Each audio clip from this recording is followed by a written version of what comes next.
Então, boa tarde para você, Rejane. Vou estar lá atento, hein, a essa live que você vai fazer. E dando boa tarde a você que está em casa, porque hoje o Muito Mais está recheado, hein? Sabe por quê? Porque na gastronomia de hoje nós temos um bolo de caneca. Sabe como é ele? Não, né? Vai descobrir daqui a pouco. Também vamos ter o quadro Muito Mais Etiqueta com Sandra Azevedo. Ela vai falar sobre chás. E chás em tempo de quarentena tem tudo a ver, é ou não é?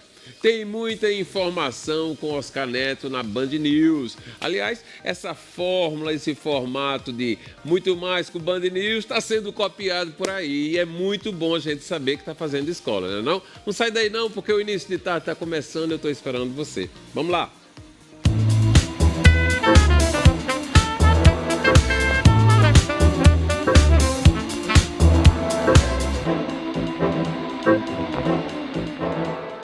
Um novo centro especializado para a população em situação de rua, que é um caso assim muito difícil e todos nós temos que estar preocupados sempre, tem chamado e também chamado de Centro Pop, foi aberto no bairro de Jaguaribe. Olha, ele fica aberto 24 horas e oferece 20 leitos para acolher pessoas nessa condição, uma condição realmente difícil.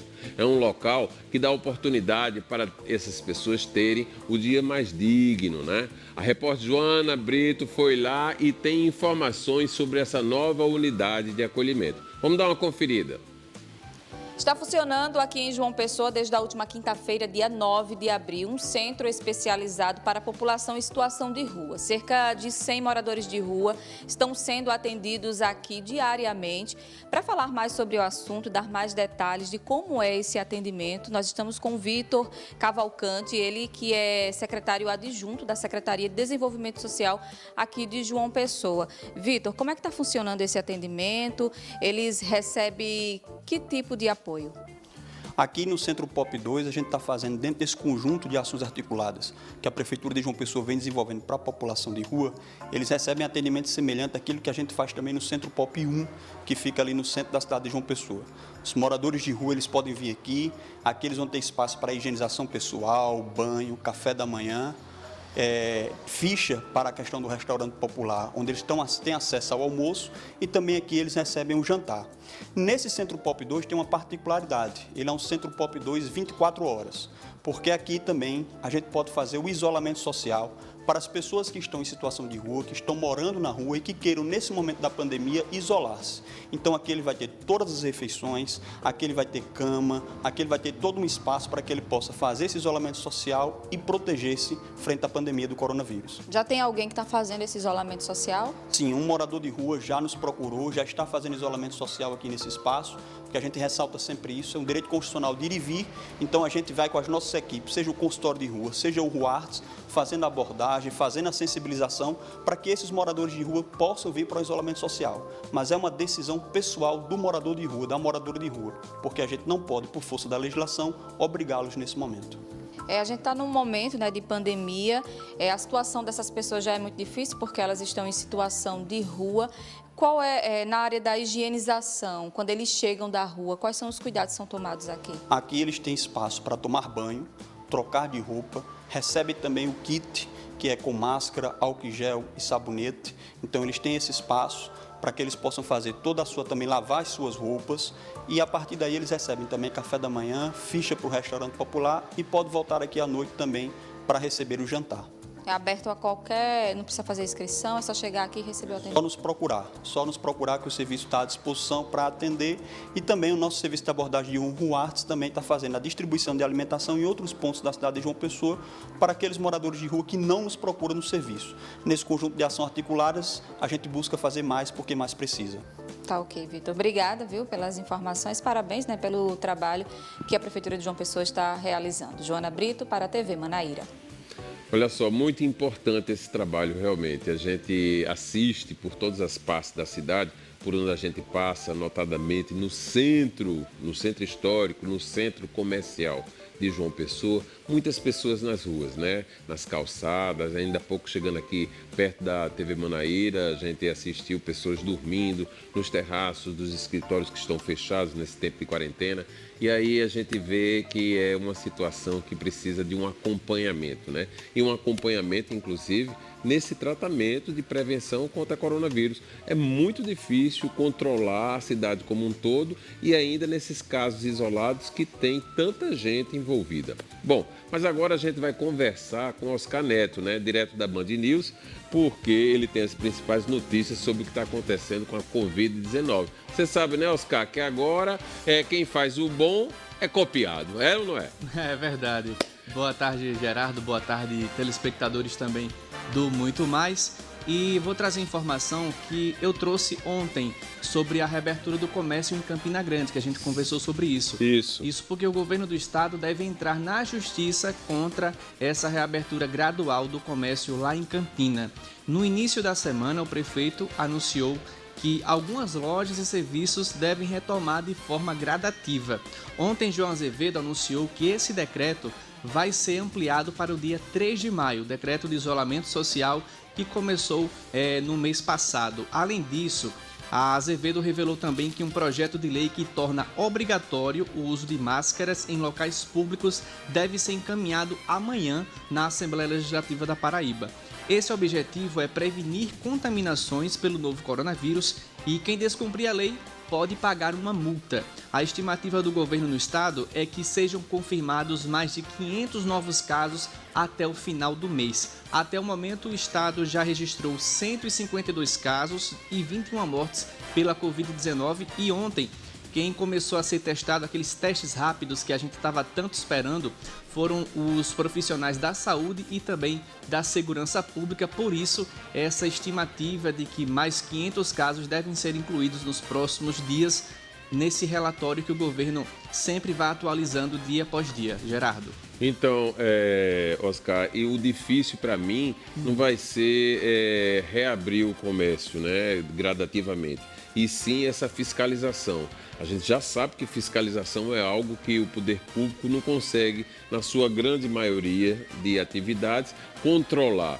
E controlar as pessoas no uso de máscaras, e não estar próximo um do outro, vai ser complicado demais. Nós não temos, infelizmente, uma educação rigorosa, como no Japão está acontecendo. Eles estão saindo até com uma vareta de 1 metro, porque quando vai chegando perto de outro, já vai dando o distanciamento ali. É verdade. Não existe isso no Brasil, né?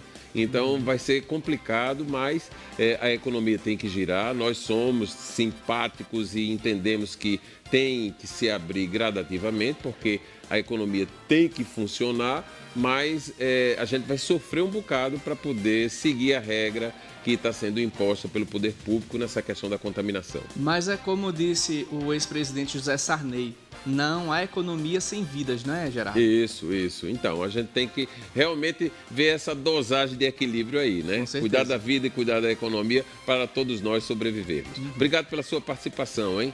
Olha só, na segunda-feira nós mostramos aqui no Muito Mais uma apresentação emocionante do saxofonista Arnaud, da Classic Band, né? Ele toca um sax como ninguém. E aí ele saiu, depois de passar mais de 20 dias preso dentro de casa, já estava desesperado, né? Como muitas pessoas, e resolveu ir tocar na praça pública em pleno domingo de Páscoa. E aí escolheu, no bairro de Manaíra, tocar para a sogra, para a mãe da esposa, e aí fez a alegria não só da sogra, mas também de muitos moradores da área. A ideia deu tão certo que Arnaud resolveu fazer mais apresentações. Ele conta de quem foi essa ideia.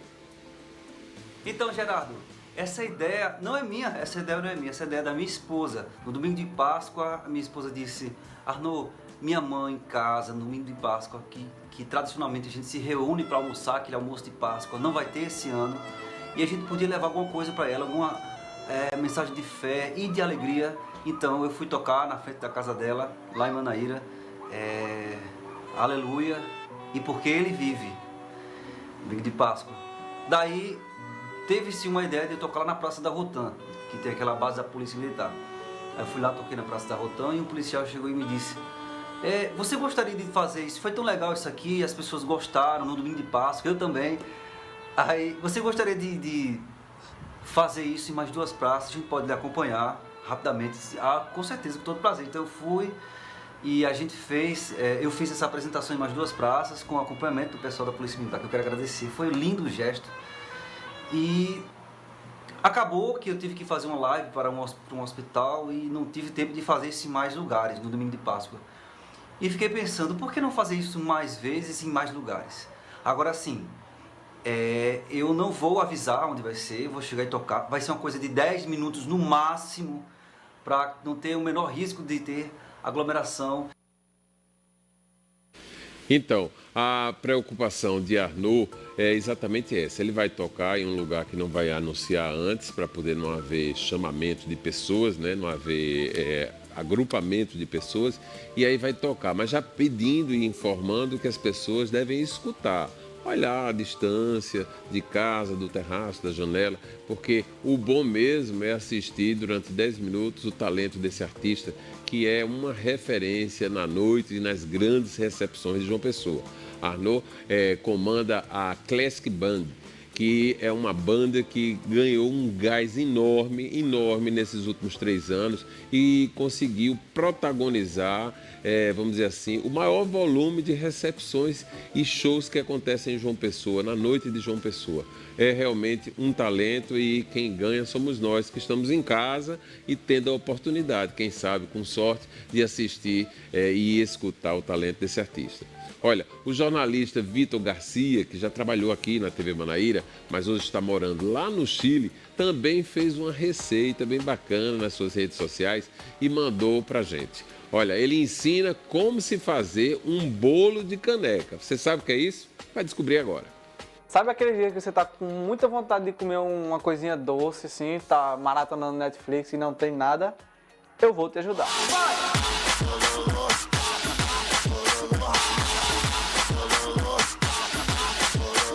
Olha só, receitinha fácil, porque eu tava aqui em casa pensando que eu quero ter receitas fáceis. Então aqui eu tinha um pouco de farinha, um pouco de achocolatado, um ovo, açúcar e óleo. Eu falei açúcar. Vamos começar. Um ovo, 5 colheres de açúcar. Eu gosto de mexer com um garfo, porque o garfo... Não sei porque eu gosto do garfo. Pessoal, você tem que mexer como se não houvesse amanhã, para o açúcar dissolver bem. Olha só, vê que o ovo mistura bem com o açúcar, ó. Tem que misturar bem, até ficar bem homogêneo. Agora vamos colocar 3 colheres de óleo. Vamos mexer bem o óleo com o açúcar e o ovo. Terminamos de misturar o ovo com o açúcar e o óleo. Agora vamos colocar 3 colheres de farinha ou 4. Porque o ovo também eu coloquei não era tão grande. 4. E vamos misturar mais uma vez. A massa já está no ponto. Tudo bem misturado. Agora eu vou colocar 3 colheres de chá de achocolatado.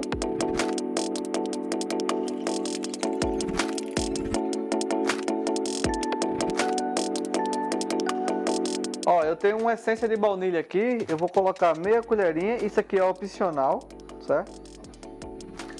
Vou colocar na massa. Eu também tenho granulado aqui, então isso aqui é opcional, vou colocar na massa. Importante, o fermento colocar por último, um pouquinho só, uma pitadinha só de fermento, não mexe muito. E agora vamos colocar 2 minutos no micro-ondas. Olha só, 2 minutinhos no micro-ondas, nosso bolinho está cozido. Vocês podem comer direto na caneca. Eu vou desenformar, que é pra gente ver como é que ficou. Uou! Aí está nosso bolinho de chocolate. E para mostrar que eu sou chique, eu vou jogar açúcar flor.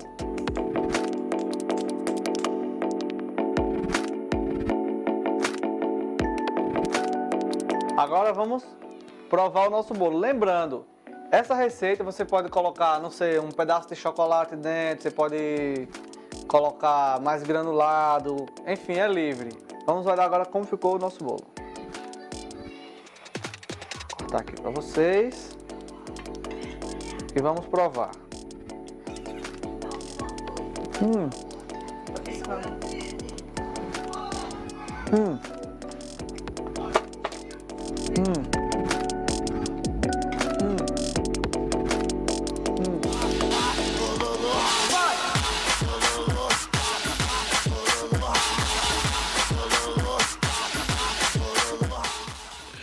Gostoso, né? Eu adorei ele embaixo da mesa ali, imitando a Ana Maria Braga, é isso mesmo. Olha só, e hoje tem o quadro Muito Mais Etiqueta aqui com Sandra Azevedo, né? Aliás, Nepomuceno de Azevedo, né? O tema de hoje, olha só, tarde de chuva, quarentena, tem tudo a ver, hein? O tema de hoje é chá, vamos ver?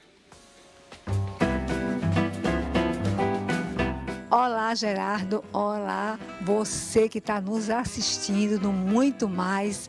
Hoje, a Etiqueta Mais trouxe uma dica super joia para você. E olha, é sobre o chá. E aí, o que é que vocês acham? O chá, ele contém 6 tipos, que é o preto, o branco, ele tem o verde, amarelo, o dark tea, e também tem um oolong, que é o azul. Esses são os verdadeiros. E para ser chá, ele tem que ter uma planta, que é importantíssima, que vem da China, que é a Camellia sinensis. Se não houver ela, jamais será chá. Então, essa é a grande diferença.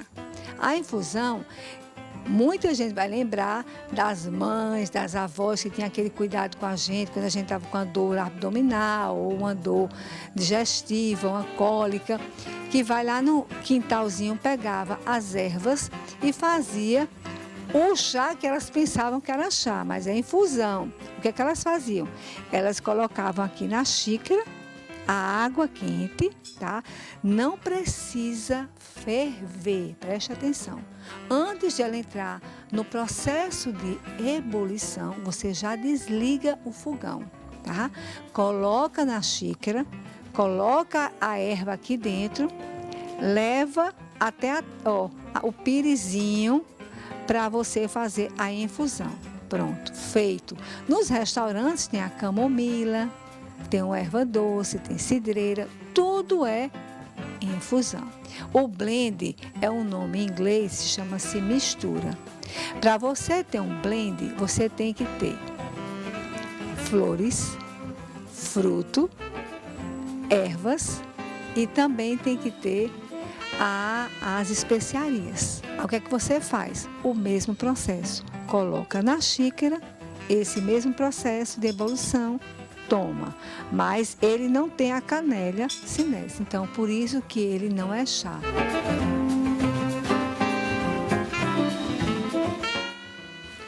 São dicas bem interessantes, né? Mas vai ter muito mais. É isso mesmo, daqui a pouco, no próximo bloco, Sandra Azevedo volta e dá mais algumas dicas para você. Até já.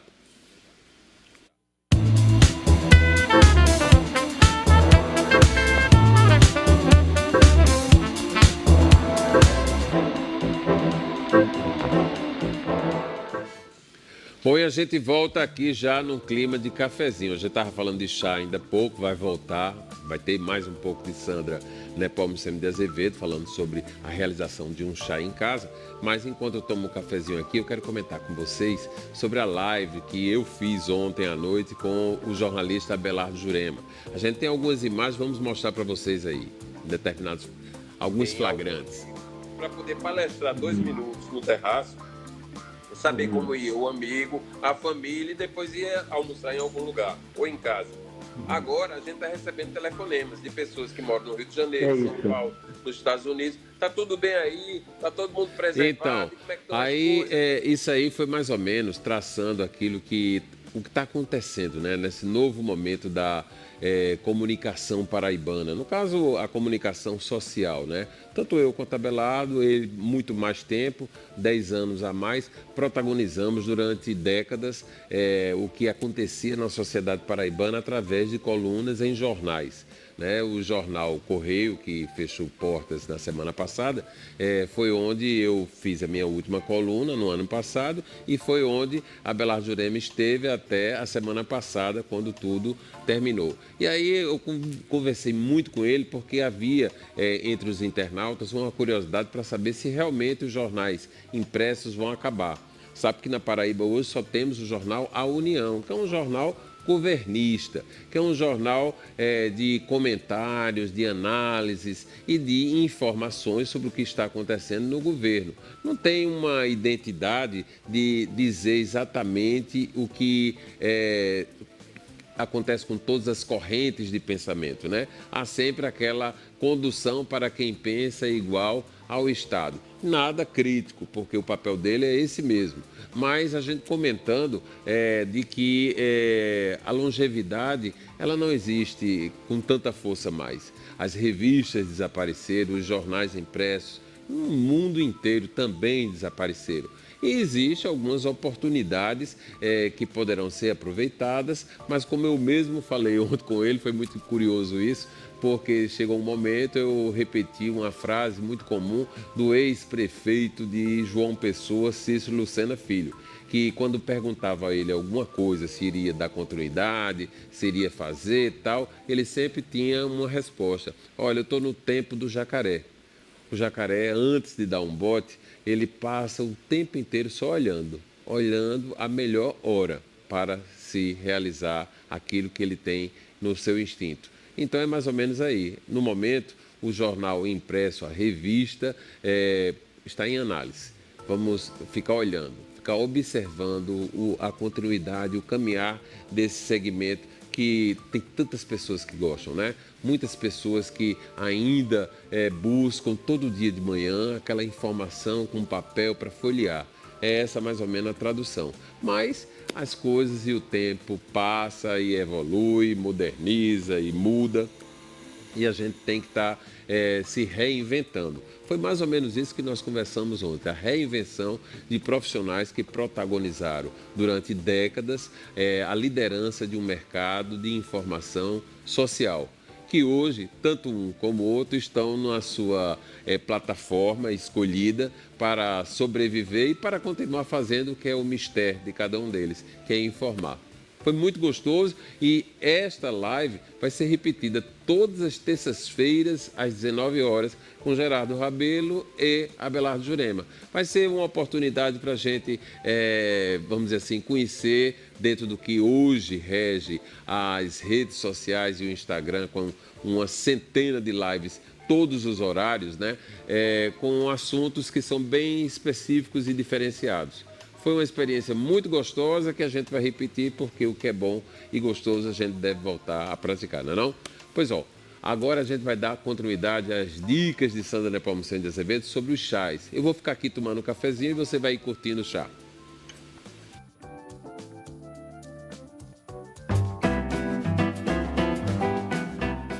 Aqui é um chá branco e aqui, ó, vocês vão ver que ele vai na embalagem dele, tem lá, Camellia sinensis. Então, ele é chá, tá bom? Aqui, ó, ele é um chá de gengibre e vem um limãozinho para você colocar. Você coloca a rodela, vira o quê? Infusão. Aqui também é outra espécie, que é também uma infusão, que é muito bom. Aqui eu trouxe esse aqui da China, que é muito bacana. E também ele tem A mesma coisa, ele é um blend, porque ele também tem toda aquela coisa, especiarias, flores, frutas, entendeu? Então essa é diferente. E essa aqui, o Twinks, que é muito usado e a gente vê muito nos locais abertos, que a gente abre o saquinho, o sachêzinho e coloca aqui dentro. Ok, mas ele é uma infusão, ele não é chá. Chá, para ser chá, lembra, tem que ter a Camellia sinensis. Agora, uma coisa que eu quero falar para vocês, que é muito importante, viu, Gerardo? Nesse momento de isolamento social, é uma forma de terapia para você fazer. Porque às vezes assim, nem todo dia a gente está tão bem. Então, esse momento aqui, você pode, de repente, estar lendo um bom livro e tomar um chá para SA. Eu, antigamente, eu achava horrível, porque me trazia lá a lembrança da minha mãe, porque é aquela história da dor que a gente sentia. Mas eu hoje amo chá, eu tomo vários chás por dia. Então, você pode pegar esse momento que você está vivendo de estresse, nem todo dia a gente está bem. Então, se você não está tão bem, eu recomendo que o chá preto e o chá verde, ele não é indicado, porque são mais chá que ele demanda mais energia. Se você já está com estresse, é bom que você tome um chá mais, dá uma tranquilidade para você, como um chá, como uma calmante, a camomila, uns chás que dão mais tranquilidade para você, tá bom? Esse chá aqui, mulherada, que gosta de ouvir, o chá branco, é o chá da beleza. E eu recomendo sempre, algumas pessoas, como você, Gerardo, é diabético, ou outras pessoas que têm pressão alta, procure saber dos seus médicos, porque de repente pode ter alguma substância que o chá é maravilhoso, mas alguns não são indicados para determinados tipos de patologia. Então, aproveite esse momento que vocês estão em casa, em isolamento, e fica em casa aqueles que podem. E fica a dica da Anne para vocês.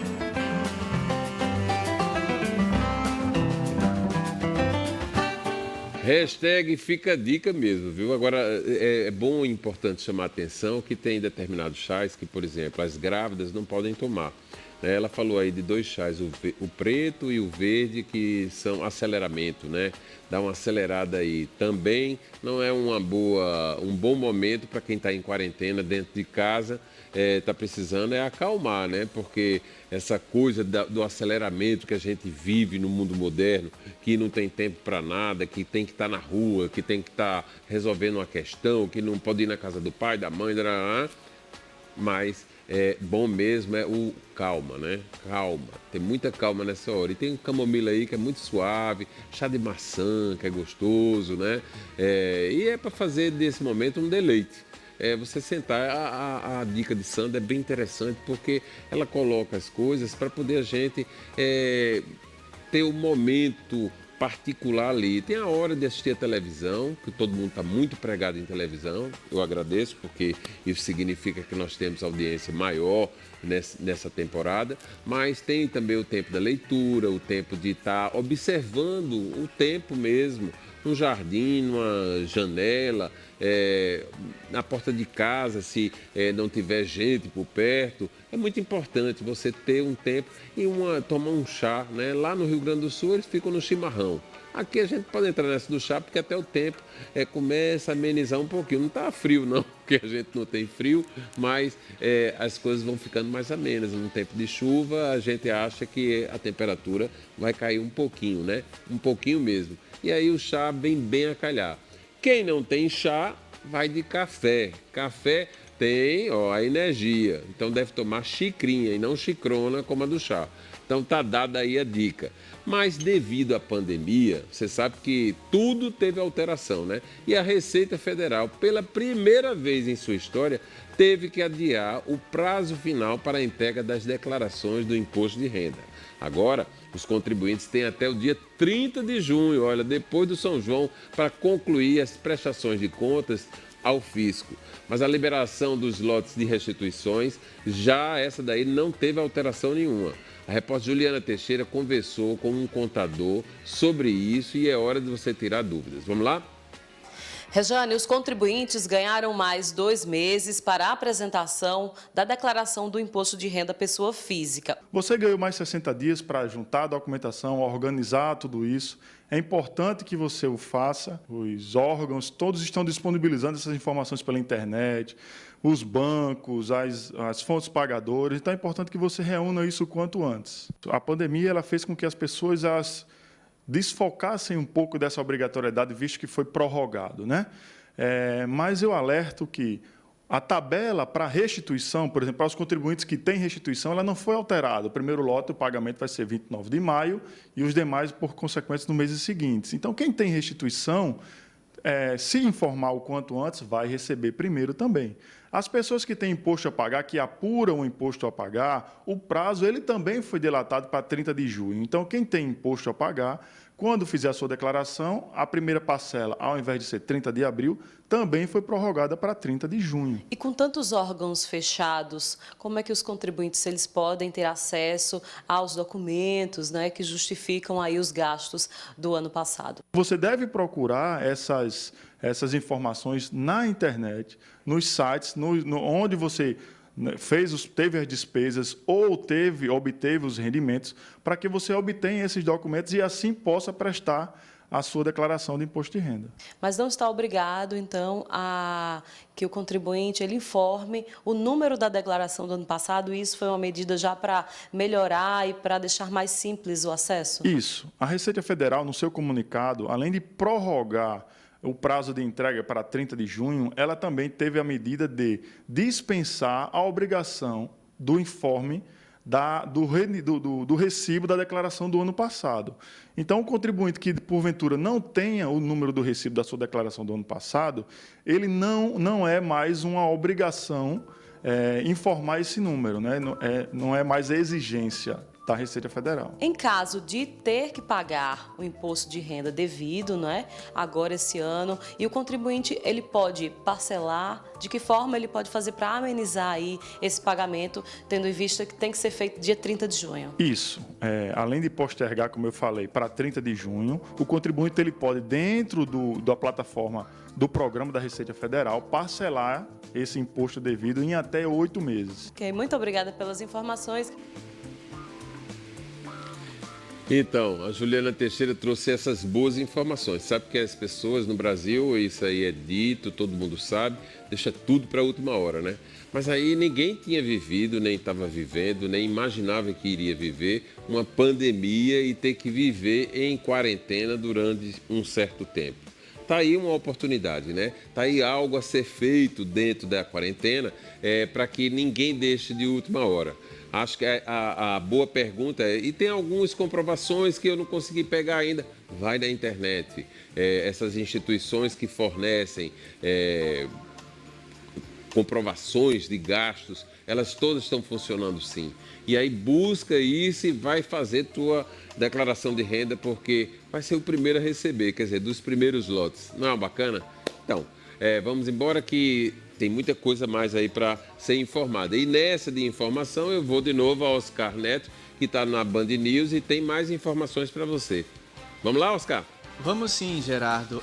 A gente tem acompanhado também essa expectativa da saída de Luiz Henrique Mandetta do Ministério da Saúde, né? E isso está refletindo também em repercussões aqui no Estado. O líder do Democratas lá no Congresso, o deputado federal Efraim Filho, disse que seria uma péssima notícia para o Brasil essa eventual saída de Luiz Henrique Mandetta do Ministério da Saúde. Efraim disse que não seria uma surpresa caso se confirmasse a demissão de Mandetta. Nas redes sociais, Efraim revelou que mesmo com esse impasse ainda, Mandetta continua trabalhando, continua participando de reuniões junto ao Ministério da Saúde para tentar traçar estratégias no combate ao coronavírus aqui no Brasil. Mais cedo, o secretário de Vigilância em Saúde do Ministério da Saúde, Wanderson de Oliveira, pediu demissão na manhã de hoje. Ele era um dos auxiliares mais próximos de Luiz Henrique Mandetta lá, participava sempre daquelas entrevistas coletivas que aconteciam sempre no fim da tarde, trazendo essas atualizações do coronavírus. Outra informação importante que eu queria trazer também na área da saúde é que começa amanhã a segunda etapa de vacinação contra a influenza aqui na Paraíba. Desta vez, serão imunizados motoristas de transporte coletivo, profissionais de segurança e salvamento, caminhoneiros, pessoas com doenças crônicas e pessoas privadas de liberdade, profissionais do sistema prisional e adolescentes de 12 a 21 anos que cumprem medidas socioeducativas. E também os profissionais de saúde e os idosos que não conseguiram se vacinar na primeira etapa que terminou na semana passada. E isso vai acontecer em 68 pontos daqui da capital paraibana e vai continuar aquela vacina drive-thru que começou aqui na capital paraibana e também foi exemplo para outros estados. É só você ir no carro, no shoppings Manaíra e Mangabeira ou lá na Bica, estira o braço lá, abaixa a janela e você vai ser imunizado contra a influenza, Gerardo.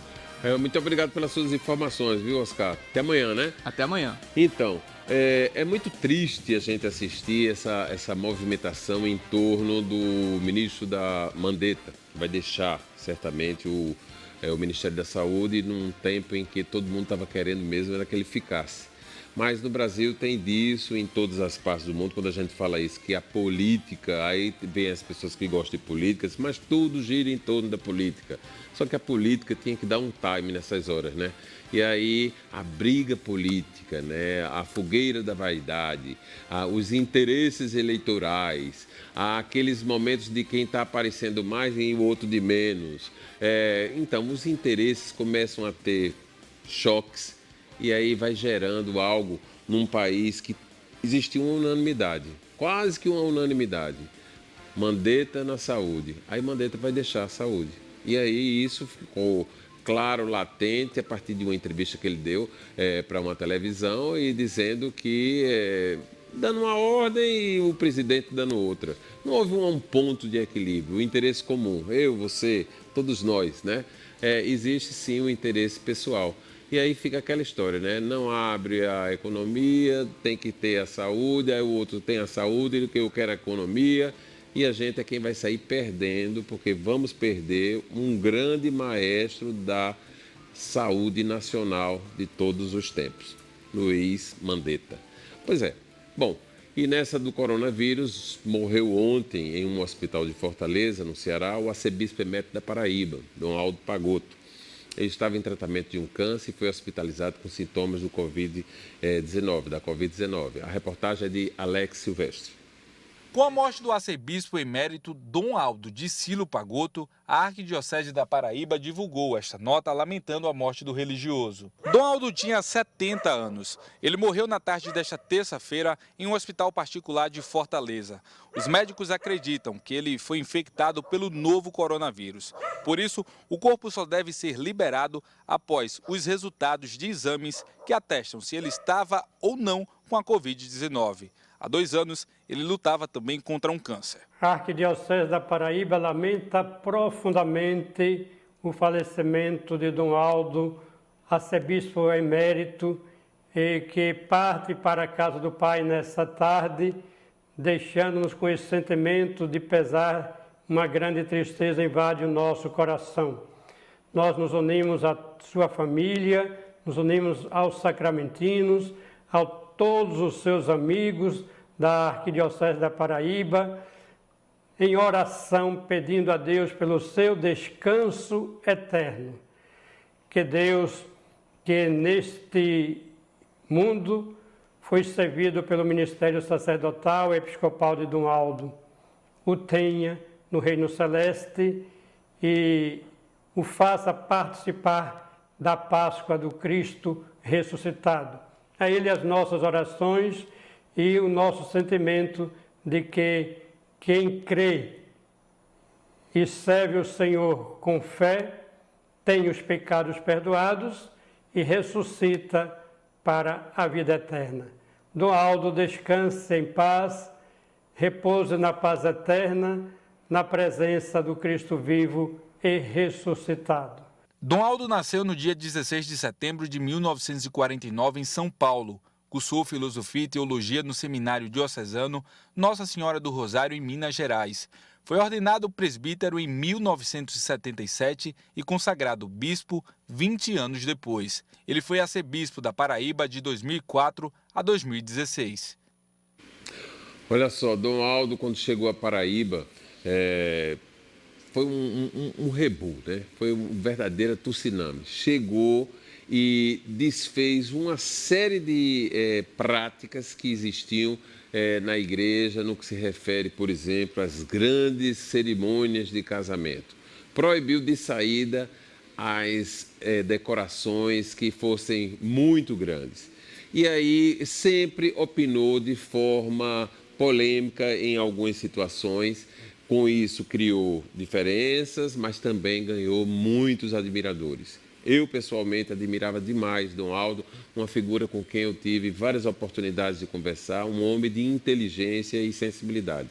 Vai fazer muita falta, mas que ele siga em paz. Agora, que descanse. O resultado desse exame da Covid-19 de Dom Aldo sai hoje às 15 horas e será anunciado pela Arquidiocese do Ceará. Bom, muito mais de hoje está terminando, a gente volta amanhã, 1h40 da tarde, eu vou estar esperando você, hein? Até lá!